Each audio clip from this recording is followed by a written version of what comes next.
Watch this.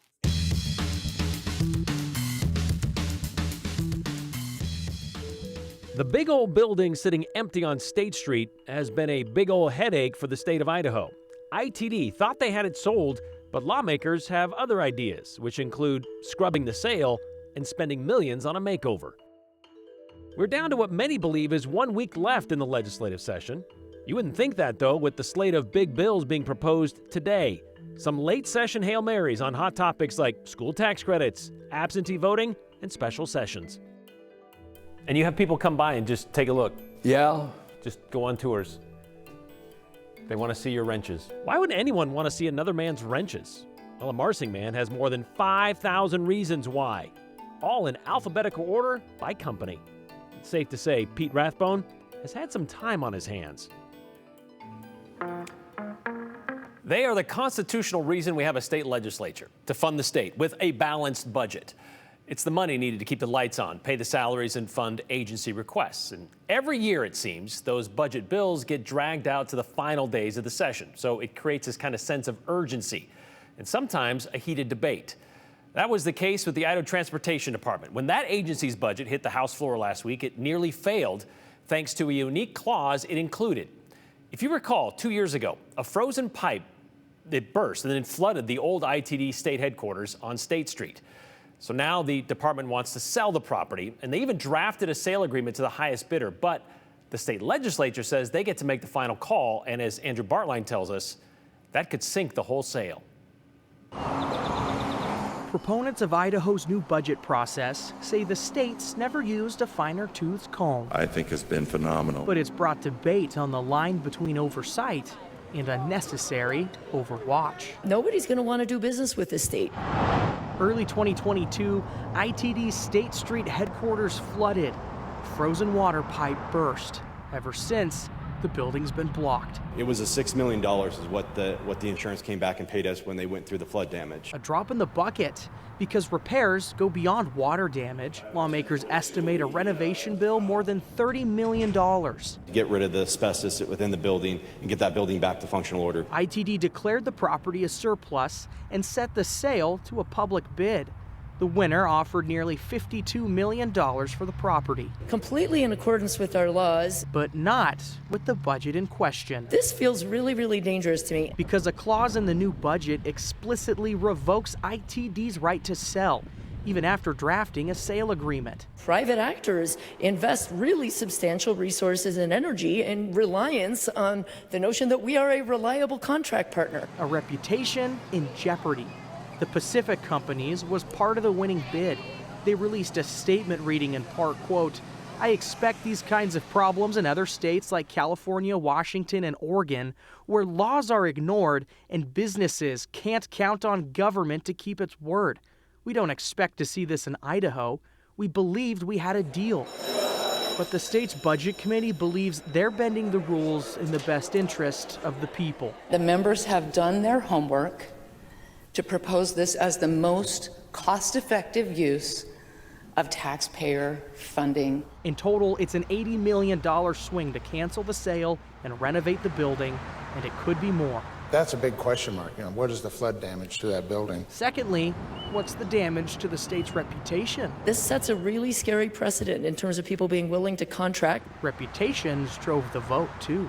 And keeping my word. Thank you. Representative Brooke Green worked on the budget committee, and she opposes the state overturning the sale, but she already bargained a compromise for her green light. The members changed their vote. It passed by one. Clerk will lock the machine and record the roll. A vote to keep at least one reputation intact. I do ask a little bit of forgiveness from my colleagues and forgiveness for my city.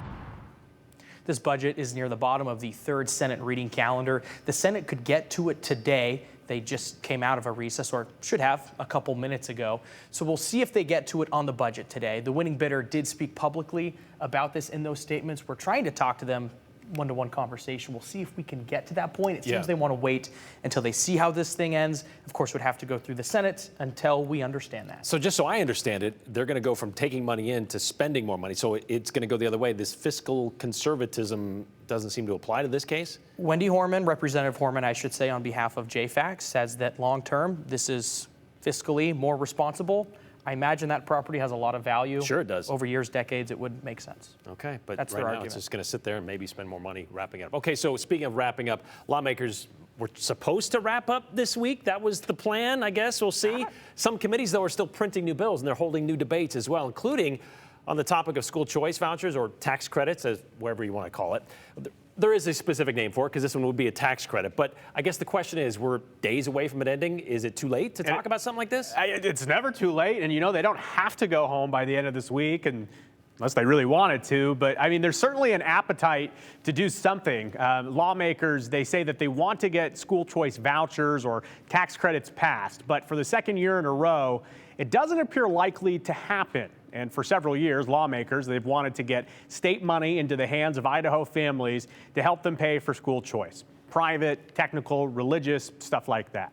So the latest attempt is called Parental Choice Tax Credit. It's House Bill 743. So it would have a refundable tax credit up to $5,000 for qualified expenses. And the new idea also includes a grant of up to $5,000 that would allow lower income Idahoans to participate in the refundable tax credit, the Idaho Parental Choice Grant. So a credit and a grant. And a complaint about the previous tax credit that failed was that lower income families, they couldn't front the thousands of dollars to get reimbursed for the program. So anyways, the qualified expenses include kindergarten through 12th grade tuition and fees related to attending a non-public school, tutoring, costs for textbooks, curriculum, all stuff like that.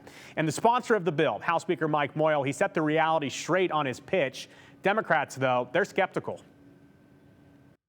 The last 2 years, the House has fought amongst ourselves as we've tried to find a solution to that problem. We had the fight last year in Education Committee. This year we had it in the Tax Committee. A lot of people who are probably in this room right now concerned that I'm going to try to force this through somehow or do something nefarious. It's nothing nefarious. It's an issue that needs resolved. I think this gives us a starting point when we come back next year. I would say it has been resolved in that it's been voted on in the Education Committee, it's been voted on in the Senate, it's been voted on in the Tax Committee. This general concept, I'm just very concerned about getting this a bill number at this late stage of session. And we heard from other lawmakers, too, that wonder, is there enough time to get this done? So likely done for the year, but we see the direction for next year. And hey, you never know what could happen down there. Idaho lawmakers today also spoke about rules and the rules about calling themselves back into session. You may recall, in 2022, Idaho voters gave lawmakers the ability to call themselves into a special session without the governor's permission. The constitutional amendment missed something, though, in the opinion of some. When the governor calls a special session for the legislature, it's limited to 20 days. But when lawmakers call themselves back in that constitutional amendment that voters voted on in 2022, it doesn't have the same 20-day restriction. So some lawmakers wanted to fix that for consistency. Others questioned, why would the legislature give up power? It was inadvertently missed dealing with that 20-day that was there for when the governor would call us. So this is just cleaning that up and ensuring that we're not here any longer than we have to be. I just don't see why we would give away any more of our authority. It seems like we continually limit ourselves and how we can help the people. So a major conversation there. We'll keep an eye on that one for now. Seems to have stalled out. But quickly, I also wanted to mention that lawmakers took on voting security. They advanced legislation making it against the law to plug voting machines into the internet. By the way, Idaho doesn't do that. But Brian, like so many things, even though we don't do that, lawmakers wanted to put it in the law so it doesn't happen in the future. And of course, there was a lot of talk about general election security as we get close to the November election. But I just want to be very clear because this conversation happened and the Secretary of State will back me up on this. No voting machines are being plugged into the internet in Idaho. And going back to what Representative Scott said, why do we want to give up that power? I don't know. There might be tens of thousands of dollars why when it comes to fiscal conservatism. Once again, that's how much it costs for the legislature to be in session on a daily basis when they go to these special sessions. Tens of thousands of dollars a day. But if you're a lawmaker, why would you want to censor your own power and kind of, I guess, cuff yourself? So I understand that. All right. Thanks, Joe. All right. Lawmakers really trying to make the third attempt at a harmful materials in libraries bill stick. Today, House Bill 710 could possibly be getting some changes. This version, the current version of the bill, still identifies any material containing homosexuality as being harmful to minors, but it also includes a partial description. partial description of the three-pronged Miller test, which the U.S. Supreme Court says that's how you determine obscenity. It also says a complaint would either move a book to the adult section or an older section, or open up the library for a civil lawsuit up to $250. Well, last week, House Bill 710 was held in committee to call the chair. Senator Jim Guthrie in the Senate State Affairs Committee took up that bill again today, but they still couldn't get enough votes. Counting heads last week, I'm not sure we'd even get this out of committee. My assumption is today that it'd probably be a tie vote if we voted on the original motion. I think there's some good reason and probably some ground we could make up here if we do get it in the amending order. So that amending order would be the 14th order, which is where that bill is now headed. And once it changes, once it is amended, it has to start all over and go back through the House, then go back to the Senate before it even sniffs the governor's desk. Is there enough time for that to happen if they were, say, to end this Friday, this session this Friday? Again, one of those we have to kind of wait and see. How about this? The word university comes from the Latin universitas, which means the whole, and it is defined as, quote, an educational institution designed for instruction, examination, or both of students in many branches of advanced learning. The latter likely familiar to a lot of us, but in recent years, a lot of our universities started a policy of asking for diversity statements from applicants, not from the student, but the staff, the teachers, and the professors who want to work there. In the simplest terms, a diversity statement outlines how a candidate will contribute to an institution's approach to diversity, equity, and inclusion, how their experiences would help them work with people or support students from different backgrounds. Maybe you would be open to an examination of a whole if you fill out this letter properly, and if you combine the Latin origin and the Oxford explanation, that's kind of what it is, an explanation of the whole. Well, Idaho will now not require those statements, those explanations of how you might contribute to the examination of the whole from those wanting a job at the state's four-year institutions of higher learning. However, Governor Little's tweet, as you see across the top, says this applies across state government, even though the bill, which is Senate Bill 1274, doesn't mention anything other than post-secondary education institutions. Regardless, he said he was proud to sign it and make sure Idahoans are hired or accepted, not part of this bill, by the way, by a college based on merit and hard work. And believe me when I tell you the responses this week, the tweet, from this tweet, I should say, calling out the lack of diversity in this picture. They're all there for you. But this banning of diversity statements in higher education is something the State Board of Education actually did themselves last year by passing a resolution in April of 2023 saying that very thing. But this doesn't do anything to impact any college or university with an Office of Diversity and Equity or any diversity statement put out by any college or program. But now it is in state code, the hiring of staff for universities, and it will go in effect this July. On most farms of significant age, you can find several pieces of farm equipment of significant age. That's no exception for this farm in Marsing, where it's been one man's labor of love to lug together a collection of tools unlike any other. Yes, it's another story about another Idahoan collecting what some would consider, well, odd. Beer cans, cleaning supplies. You know what we like to collect? Your text messages. So be sure to add yours about the show or tell us about your collections. Send them to 208-321-5614 and include your name and the hashtag #the208. Keep it clean, concise, and clever. That way we can show yours at the end of the show.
You know, as a boy growing up in the concrete jungle of downtown Los Angeles, Pete Rathbone dreamed of getting his hands in the dirt, a future in farming.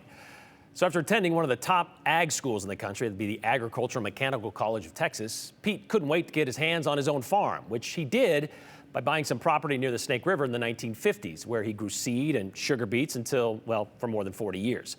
It was during that time Pete started getting his hands on something else, still farm related, but probably something you didn't know even existed, unless you're of a certain age or career. Pete Rathbone turned a boredom of antiquing into decades of hands-on accumulating certain hand tools. So many, he created his own museum in his own backyard in Marsing. The well-worn walk across the gravel driveway is a standard for Sherry Fanning, because on the other end of her stroll Finally found us, huh? Yeah. is where she usually finds her partner Pete, You guys can get closer, you know. inside the old converted farm shed. Pete, you got a lot of stuff in here. Yeah. Converted Yeah, there's a lot of stuff in here, all right. to keep stock of Pete Rathbone's stockpile of stuff. Didn't realize it until not too long ago. I've been a collector all my life. Hand planters to implement seats to sugar sacks to corn shellers. That's how that works. That's how that works. Don't ever let me buy another corn sheller. I've got all the corn shellers I want. However, Pete can't say the same thing Or you could adjust them. about wrenches. So this is it. Well, this is it. It isn't the largest collection in the world, but it's the only one that's hung up in alphabetical order by a company. Rows and rows Starts on the second row, goes around. and walls Well, wrapped in wrenches. my late wife really hammered on me to concentrate on wrenches. So this is her. And yeah, There are some that are exactly the same and some that are really rare. some of them are. But all were standard issue farm equipment pre-World War II. When you bought a mowing machine or a rake or a sulky plow or cultivator, they gave you a wrench to fit all the nuts on it. Pete became a nut sometime in the mid-1980s while following his wife around to antique shops. And the gal noticed I was a little bit bored. And she said, you ought to get your husband interested in collecting. Mine collects alligator wrenches. I didn't know what an alligator wrench was. That's those ugly ones up there on the top in the center. Well, Pete was hooked, I'm the only guy that's got one of these.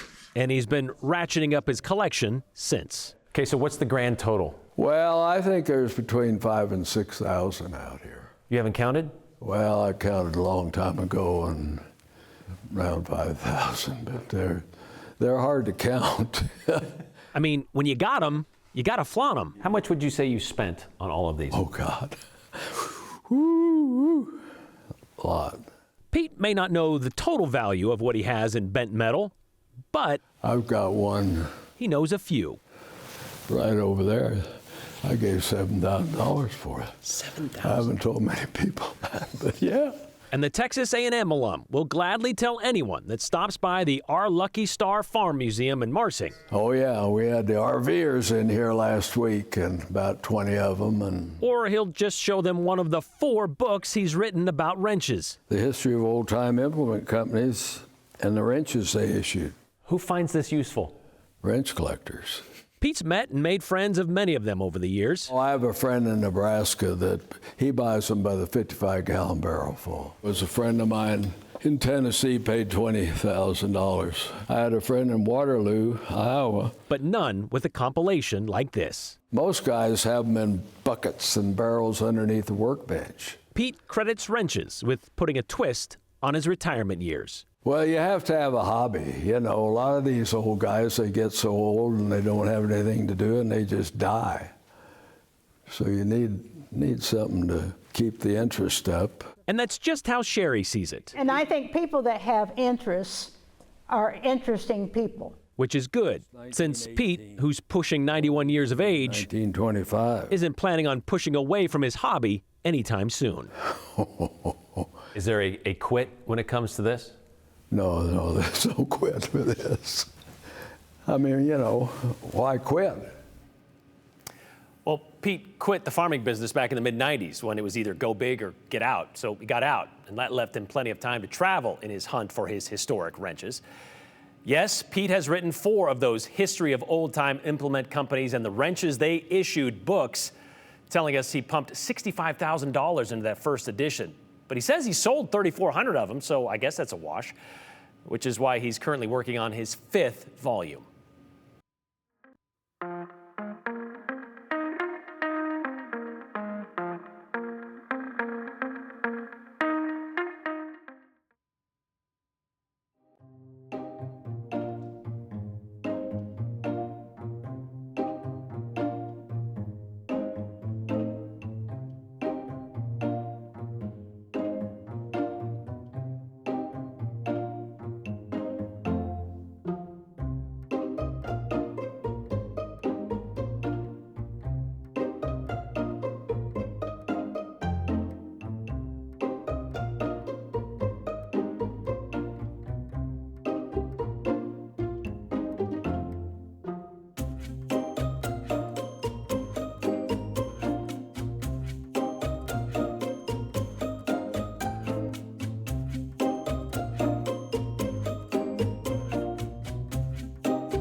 And of course, just letting you know the snow water equivalent, this is the very latest as of late last night, okay, and providing you with the numbers of what we're seeing. And I looked this over with you probably about 3 weeks ago, around the first part of March, when we were around 102 to 105%. It has come down, and it's no surprise after the great weather that we had last week. I'll show you that in just a second.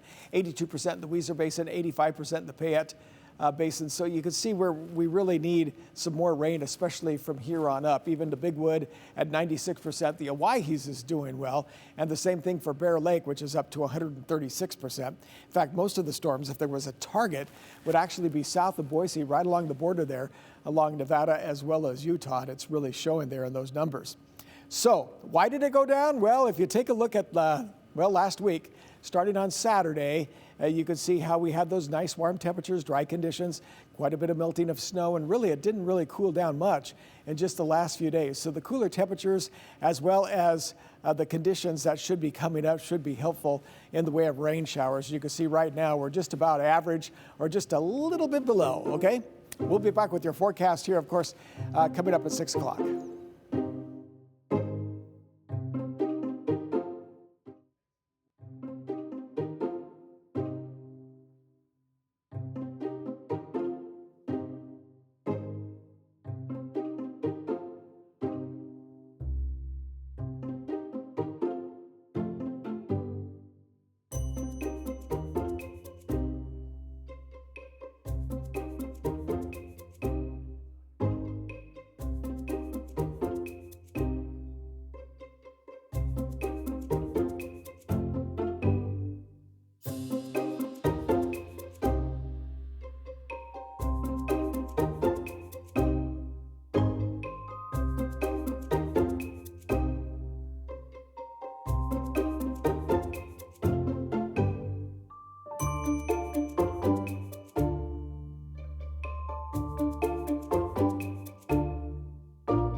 All right, get to your comments. Got quite a few for this Monday. This one from Ryan and Meridian. With all this hand-wringing and culture wars brought on by our legislators, have they actually done anything about the two things we as citizens have asked for, that being property tax relief or grocery tax relief? Or is that not a problem looking for a solution yet? Property tax, possibly, with 521 passing last year, that would be the one that would put some more money back into the school budgets and the facilities, so you don't have to pay for them through school bonds and that kind of stuff. That one passed, but the grocery tax, that has not come up. Let's go to the next one here. How about from Karen in Boise? What happened to the transportation department and other state employees moving to the state-owned Hewlett-Packard facility? They are up there off of Chinden. They are up there. That's why that building's been sitting empty for so long on State Street. Any word on House Bill 584? That is the one that wants to keep Idaho with standard time as opposed to daylight time. Heard that it might need another state to sign off on that. Is that true? That is true. We did a story on this a couple weeks ago. Check it out on our YouTube channel. You can see that story, what we've done about it. Those who want to ban DEI do a huge disservice to students who might aspire to a military career with an international company. That's true. Finally, diversity in today's society is code for perversity and affirmative action. DEI should be banned because it's discriminatory. Not according to the actual universities. We'll see you tomorrow.